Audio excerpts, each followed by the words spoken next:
What's going on, guys, and welcome back to another episode of Club and Country. This is episode number 59, and today we are beginning season 4 in the Premier League with St Johnstone as we take on Tony Pulis' side away at West Bromwich Albion at the Hawthorns. Away at the Hawthorns against West Bromwich Albion. Great start. Then we take on Southampton away at St Mary's, and then Reading away if we have time in the EFL Cup at the Medeski Stadium. So 3 away games to start off season 4. Can we get 3 wins? Let's find out. And so our first game is away against West Brom, then hopefully we'll get off to a winning start just like last season. We finished in 3rd place last year, and this season I don't predict we can challenge for the title, not yet anyway, but I do feel we've got a good enough team to stay in the top 4. So let's start off on the front foot, get a win away at the Hawthorns. Come on, the Sainties. Alright, so season opener away at the Hawthorns then, and Bayern Niang still playing for West Brom in the game. You gotta love it, don't you?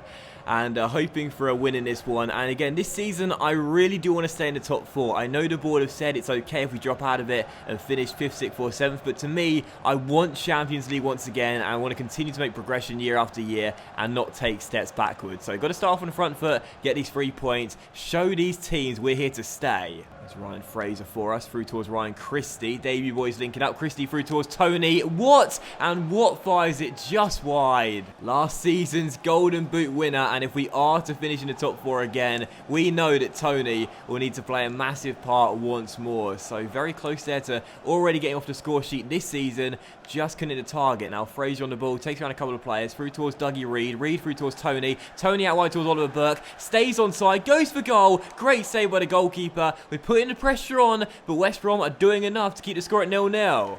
Corner to St Johnstone, 9 minutes before the break. Can we strike here and get ourselves in front? Fraser takes it. Not a bad delivery. Burke's header. What a save with the goalkeeper. And Dougie will try and keep the ball in play and find McDonald over his head and outstrengthed by Johnny Evans. Still 0-0. We've been the far superior side, but I just can't score. And how many times do I say that in FIFA nowadays? Fraser through towards Christie though. Burke through towards Tony Watt. And that man knows how to score. Tony Watt makes it West Brom 0, St Johnstone 1. And if we were to break the deadlock, it was always going to be last year's Golden Boot winner. Tony Watt off already on the score sheet.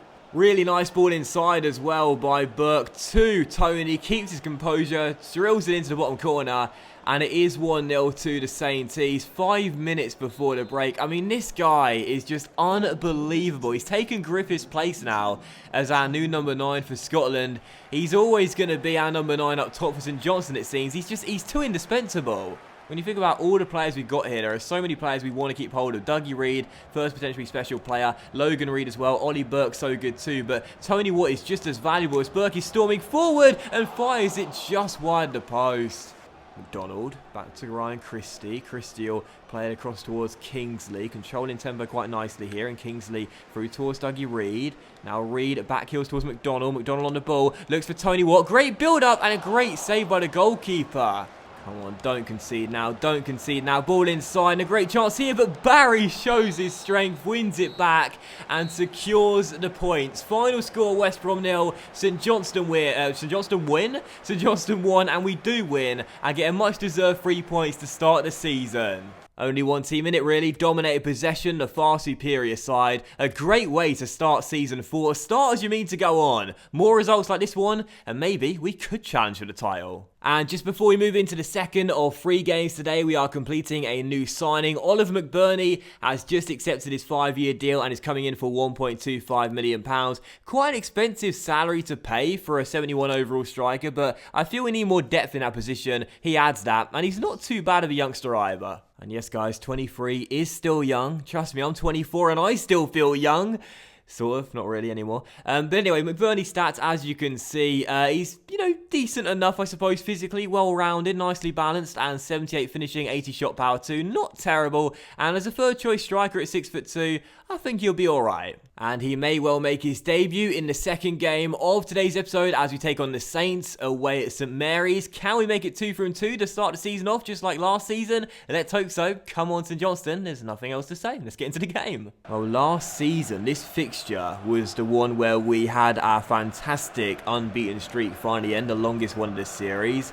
So hopefully we'll exercise some demons in this game and get the 3 points. But I must say, I'm not really feeling that confident. I don't really know why. I guess it's just the way Southampton play on this game. I find it very hard to stop them. As Romelu finds his man Diaz down left, back inside towards Oriol Romelu. Great pass inside, and already they're 1 goal up. And what did I say just a moment ago? I'm not really feeling that confident. I don't really know why. I guess it's just the way Southampton play on this game. I find it very hard to stop them. I do. I really do. Fantastic little 1-2 there, and a great ball by Romelu. He dragged a covering defender across Kieran Tierney. That left his man Inglese all alone, and he finishes like a true Englishman and puts the ball into the back of the net. 1-0 Southampton. It's a good little ball through towards Chris Land down the left-hand side, and a great ball to the far post, and Inglese's got his second of the game. Southampton 2, St Johnstone 0. This has been a terrible start.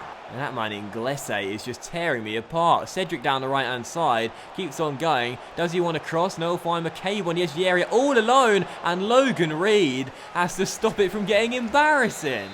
Fraser through towards Ryan Christie. Will spread the play out wide towards Dougie Reed. We need a goal before the break to half the deficit and get some confidence back in a first half where we've been dominated. Fraser back heels towards Kieran Tierney. Tierney chips it back towards Ryan Fraser. Down left-hand side. Good first touch. He'll need some support though. Keeps on going. Plays it inside towards Oliver Burke. Burke through the gap towards Tony. What? And oh, he flies it over the bar.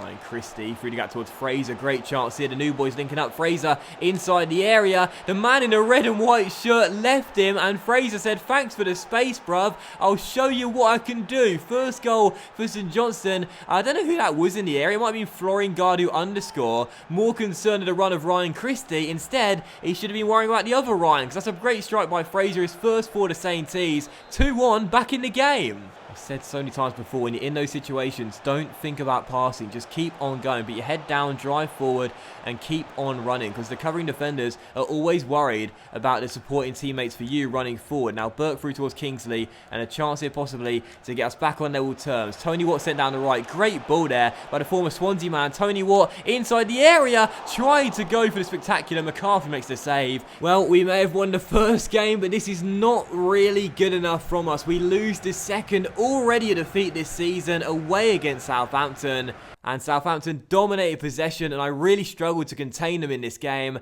And even though the shots and the shots on target were quite balanced, I still feel they probably did just about deserve it. And we've already lost this season, just 2 games in. What a terrible start. And so our third and final game of today's episode is away at Medeski to take on the Royals. Can we beat Reading and advance to round 3 of the EFL Cup? I gotta be honest, I really don't care. I guess we'll have to wait and see though. Can the backup brigade get the job done? Let's find out. Chance here is Gray is bearing down on goal, and I'm tapping circle like a freak, but I just couldn't get a shot away. Get the ball back there with Rob Ross. Ross through the gap towards his man Chris Kane. Great first touch. This time I get a shot away. Good save with the goalkeeper. Late chance here for Reading to win this tie and knock us out of the competition early. It's Tanner on the ball. Good stop by McMillan. Oh, Jesus, 0-0, extra time awaits. A terrible, terrible game. You know, I'm going to ask you guys this question real quickly as the game does go into extra time. Is it okay from now on in this career for me to simulate EFL Cup games? Because the board don't care about it at all. It's never a priority. It's never an objective. And I'll never take this competition seriously ever throughout the entire series. So from now on, I'll always feel weakened sides. I always have done. Is it okay if I rest my entire team from now on and just simulate games? Is that okay? Let me know in the comment section down below. Taylor through towards Hunter, who could be through 1-on-1, and he drills it into the bottom corner as well. And George Hunter, who is now our 5th choice striker, has scored his first of the year and probably sent us through to the next round of the Cup. And to be fair, it was a really, really nice take as well. Receives the through ball, takes it around the last man, and what a finish into the bottom corner. It is 1-0 to the Saints. Honestly, I don't care about this competition at all. We're in the Champions League this year, for goodness sake. I could do without this one, but George Hunter wants more minutes. He knows he'll get it in this competition. He's fired us in front and maybe into the next round of Cup as well. And there it is. St Johnstone are through to the 3rd round of the EFL Cup for the first time in the series. Good. I mean, I didn't care one way or the other. I felt it was quite a balanced game. To be honest, quite a few chances as well, but I'll probably just show the goal. Still, we're through, thanks to Hunter's goal. And I don't know whether I'm happy or frustrated knowing that's an extra game to the calendar. I don't know.